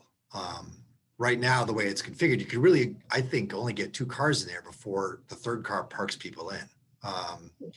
Depending on how people park, you could probably get, if people parked in a respectful manner to each other, you could probably get 4 or 5. If people pulled in, because I actually did it today. If you could pull in, if you pulled up to the barrier that's there, there'd be enough room to get out. It's not great. But I think I agree that if you're able, and maybe not even extend it too far to the right. If you stay with one entrance, I would recommend not going to the right. I just think then you could get more people that would park there and potentially park in front of the entrance. The way it's rounded really works well. But you also have about 20 feet deeper you could go. I paced it off at about 45 feet, not knowing exactly where the property line is. And I think looking at the property maps for the town, it's like 65 by 140 or 145. So there's definitely some more space, and you could make it deeper. And try, like I said, if you could avoid going to the right, I think it was at about 115 or 120 feet now. So you'd probably have 25, maybe 30 feet further to the right you can go. The way that kind of curves in, if you were deeper, it would allow 5 or 6 cars to park and have plenty of room to pull in and out. So Margaret, are you suggesting that really the next logical step is planning board to map out what needs to be done, and if I really do think, regardless of how deep the lot is itself, there's still going to be a visibility concern at the road. And I think in order to make a chief, you're the expert on this, but is that? Well, yeah, the entrance won't change. I mean, even if you increase the size, you still have the sightline issues pulling in and out. One thing that I would recommend, and I don't know if the town wants to have it surveyed, but to have it marked, or at least some sort of rudimentary marking, to really get a look at the footprint of what the actual size of the area is. Like I said, I looked at it roughly based on the assessor's maps, but not knowing where the actual lot lines are and where the property line starts on the road setback. It would be nice to see that, to be able to visualize that, especially to see it in relation to what's marked off as a parking area now, and see how much more room is able to be utilized.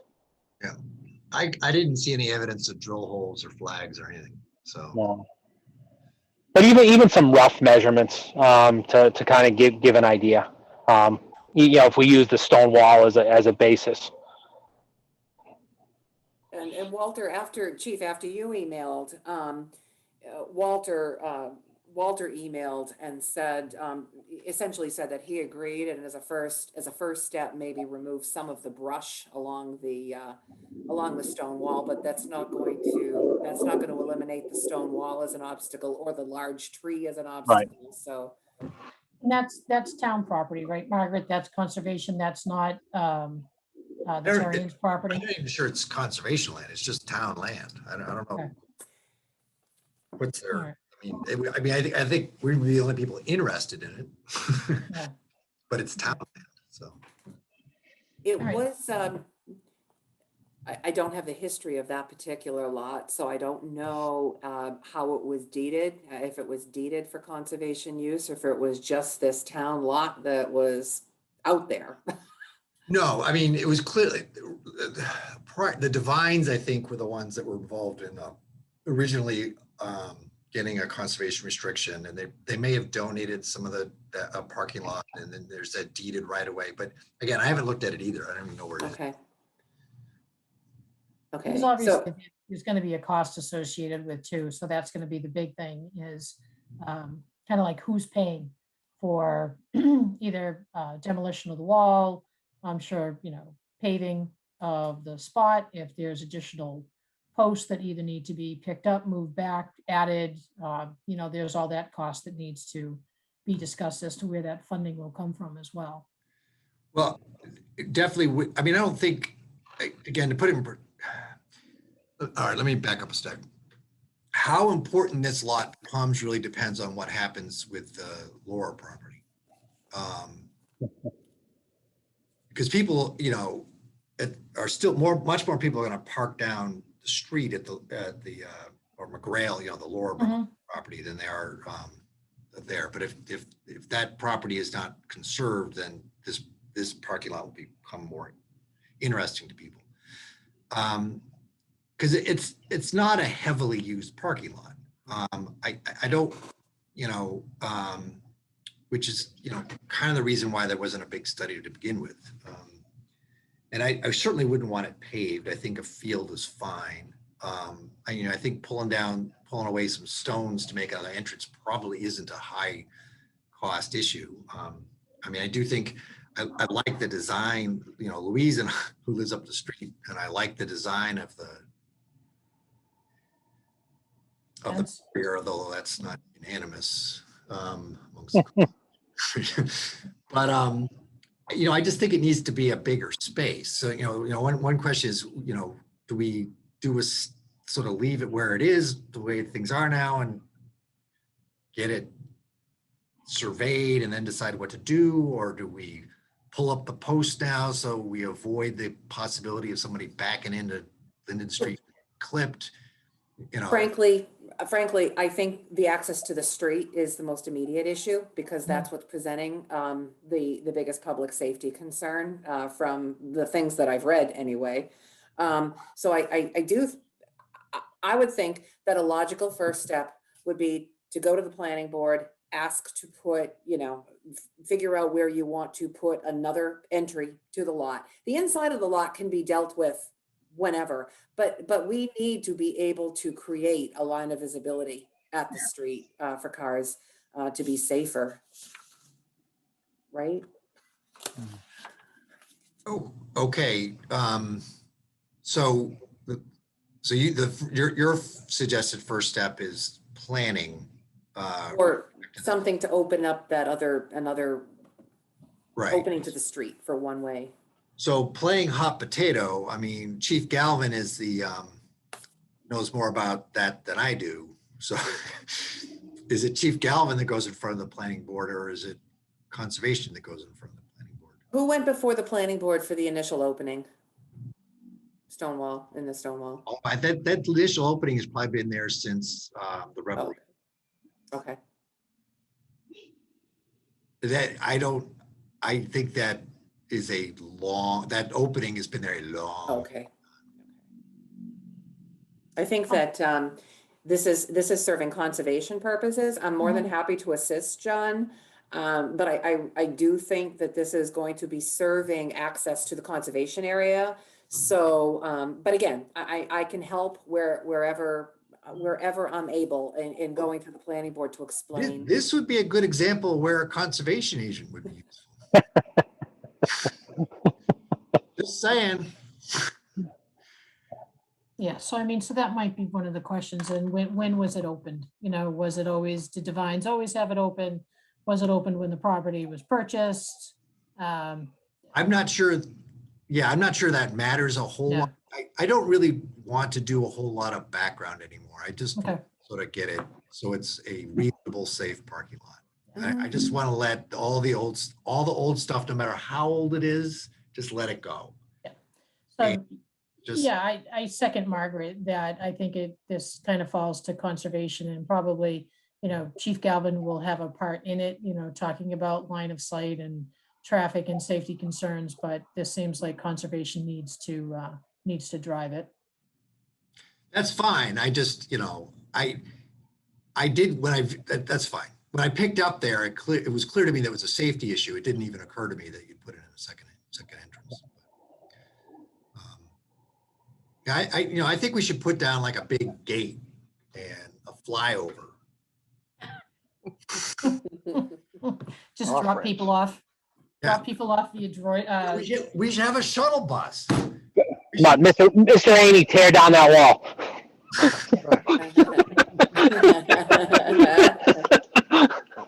Maybe ride the I shuttle like to plane. make more of an issue that's than it has to be. I like things to be as simple as possible. This got way, way more So- complicated than I ever anticipated. So there Right. might be multiple pieces for this, but Mhm. if we tackle it in kind of, Logical order. manageable, bite-sized pieces here, we Yep. could at least make progress with the whole public safety aspect of it. All right, so how do we get the lots surveyed?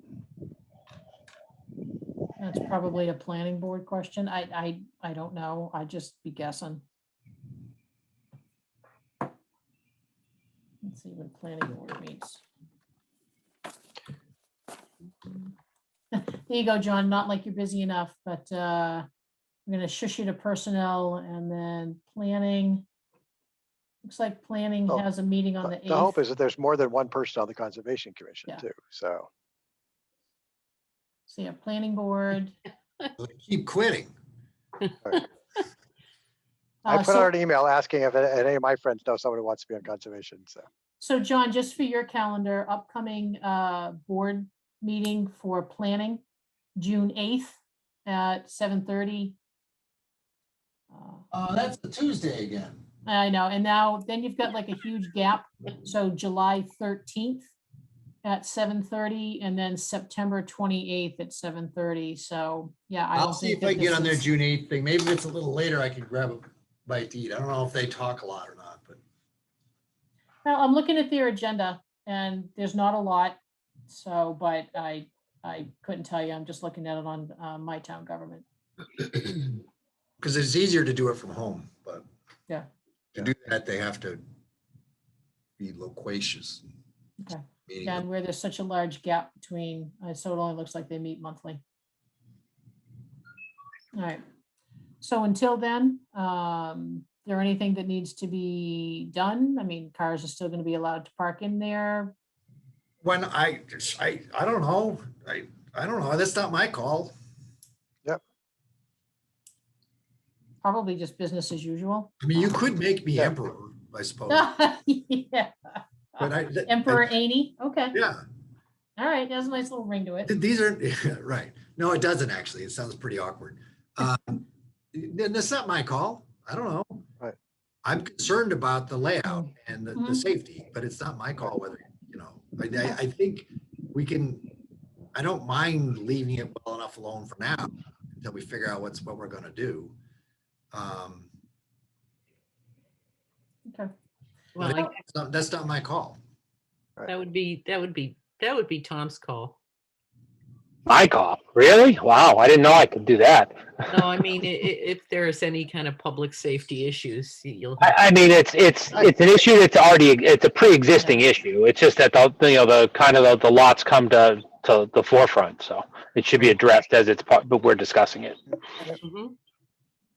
And John, if you're okay, I will send the planning board an email and I'll copy you on it, asking for the process, with making modifications to stone walls, see if we can at least get started on that.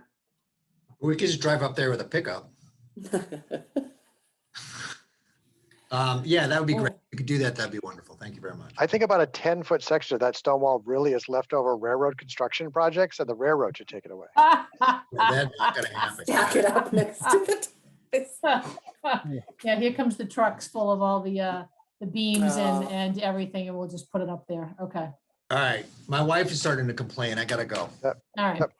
Thank you, Hey, Mr. Rainey. Thank you very much. Thanks for joining us, and hopefully we can get that position approved.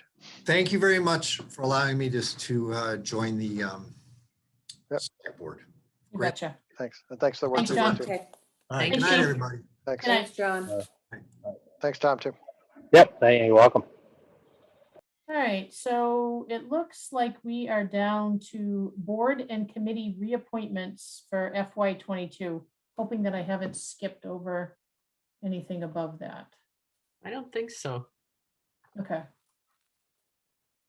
I've been checking them off as we go because I couldn't keep track of where we were going either. I know, especially tonight. It was a bit of a ping pong. All right, so pull it up.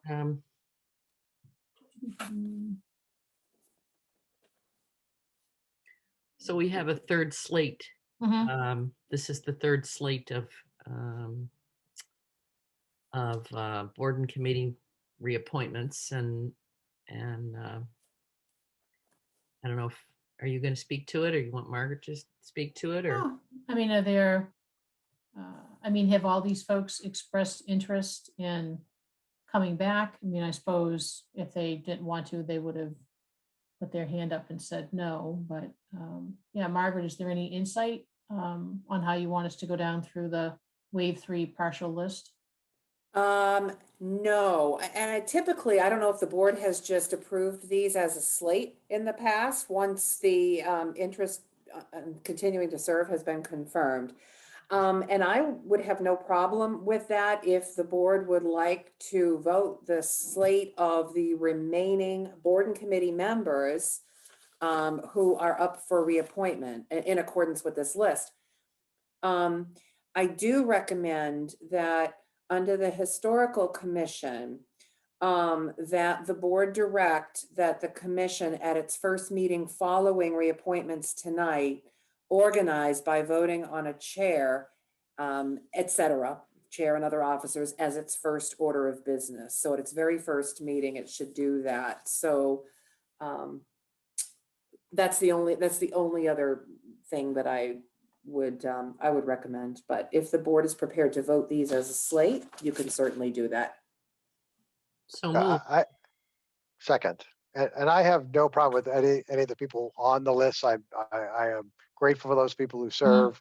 I am worried about vacancies in some places. I mean, we just saw just the amount of work it takes sometimes to volunteer on some of these things, and many hands make light work. And some of the ways you make the work a little bit lighter for some of these committees is have them full. You know, that the Historic Commission, which has a lot on their plate, only has 3 of 5. And I thought we were even allowed to appoint up to 7 if we wanted to. Yeah, you can appoint up to 7, and there should be 5 now. So all 3 Right. of the current members must show up to meetings. There's no Right. ifs, ands, or buts. Right. Well, it's also only 3 people to share the workload. And again, there's a bunch of things on their workload, both that they would like to get done and we would like them to get done. You know, and they're not alone. I lost it. Energy's a big one too. Energy is one. The cable advisory committee doesn't even have quorum if we appoint what we do, and so they can't meet. We'll have to figure out some way to beat the bushes. And so I really hopefully encourage people who are listening. It might be preaching to the choir at that point, but to reach out to friends. There's all kinds of openings in a variety of places across town, because this is just the list of select board appointed, that there are other appointed positions around town that also have vacancies. And, you know, if you want to have some say in some corner of how this town is operated, and if you want to make sure that we're not hiring staff because we can't hire volunteers, and taxes go up because we have to hire staff because we can't find volunteers, you know, this is where this comes in. That if all of these people had to be replaced with paid staff, that would be a significant increase in town and less connection to actually what is being seen on the ground.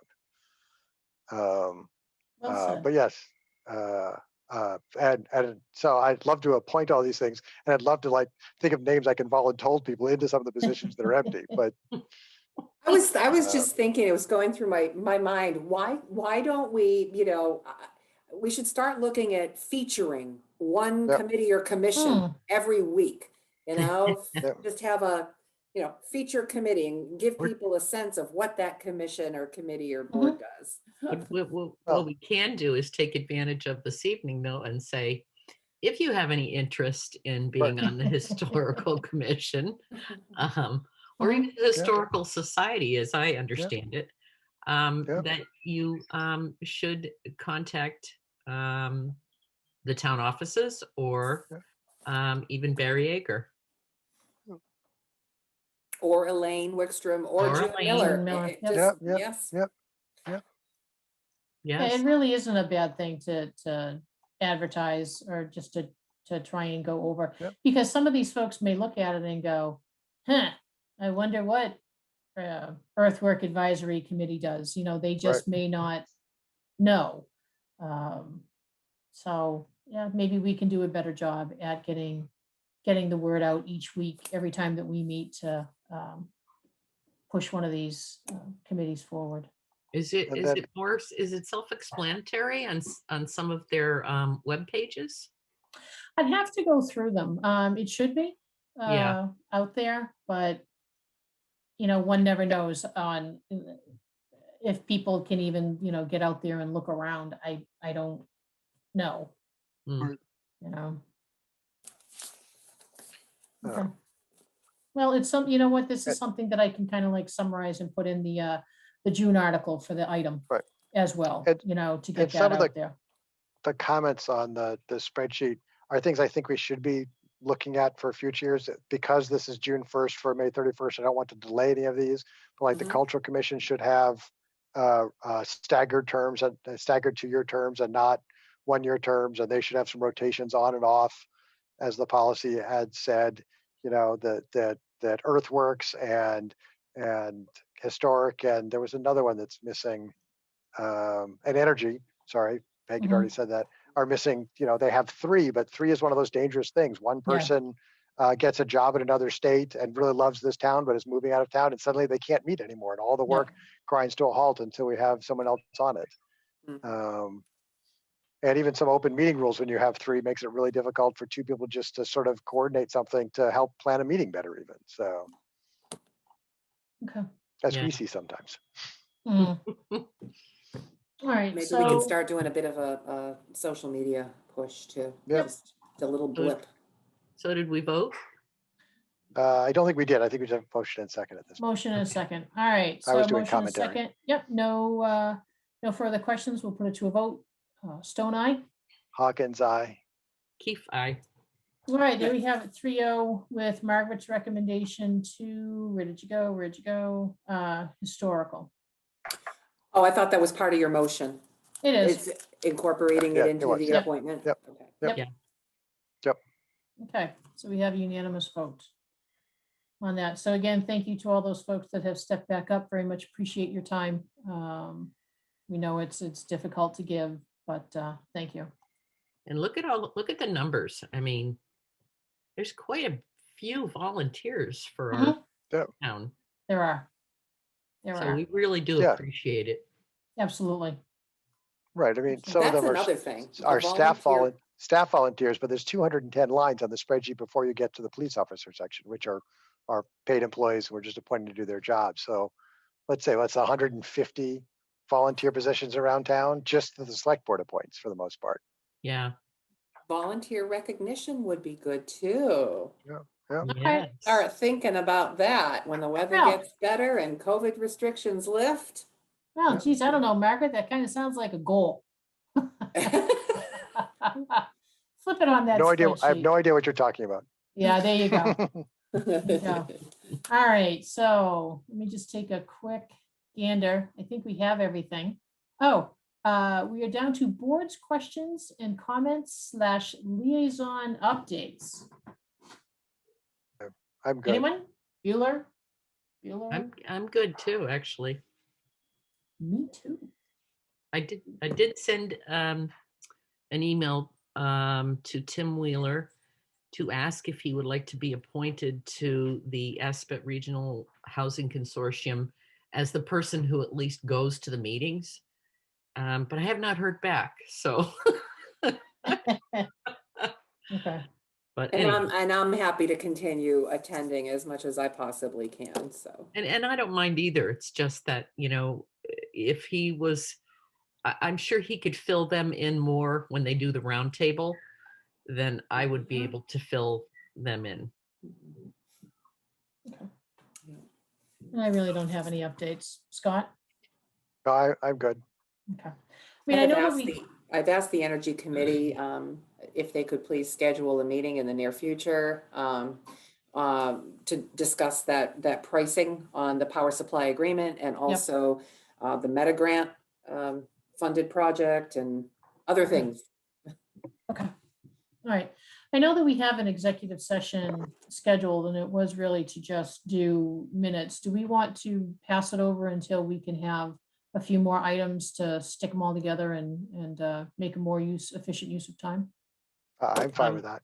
I would actually appreciate that because that Cujo was needs to where go I out. ran short of time and did not get to read the 7 executive session. I Okay. probably read them in the past, but I haven't Right. reread them.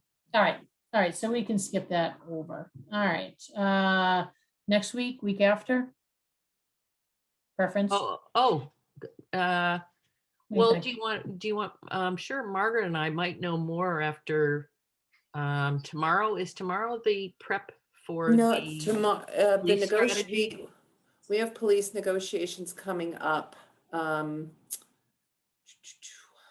Not this week, but when are they coming up, Chris? Well, tomorrow is the strategy for Yeah. police negotiations. Is it the following week or the week after? It is actually, So then why don't oh, we, it's the week after. It's the Yeah, so 17th. so whatever the 21st? 21st, yeah. Yeah, 21st, because Scott, you're going on the 28th, correct? I'm gone on the 28th, yes. All right, so why don't we target our next executive session to do minutes and then whatever else you ladies can share with us on June 21st. Cool. June 21st. Okay, all Sounds good. right.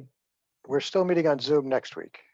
That is, yes, actually, Scott, thank you for that. I ran into Roger Bradley over at the transfer station and he had mentioned something about he and Brittany had planned on coming to the 1870 for next week because we had bantered about potentially doing our Yep. goals and objectives live, live and in person. But I think we'll cancel that and we'll just keep doing Zoom.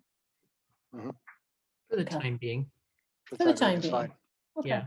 all right. And then, as a reminder, as much to myself as anyone else, but that we're supposed to write up our sort of, at least a draft goals objectives, and get that to Margaret so there can be some starting point for next week's meeting. Correct. I mean, I sent mine into Margaret and I put it on an Excel spreadsheet and I just broke it out into 3 tabs in terms of musts, wants, and complete, just so that, you know, we can kind of show what we've done. So it'll be interesting to see where we all land on them. Okay. All right, given we're gonna skip executive session and there's no other business, can I get a motion? Motion to adjourn. I second. All right, having no further questions, Stone Eye. Hawkins, aye. Key-fi. Thank you all so much. Appreciate you being here. Thanks, Appreciate the everyone. audience being here. See you next week. Yep.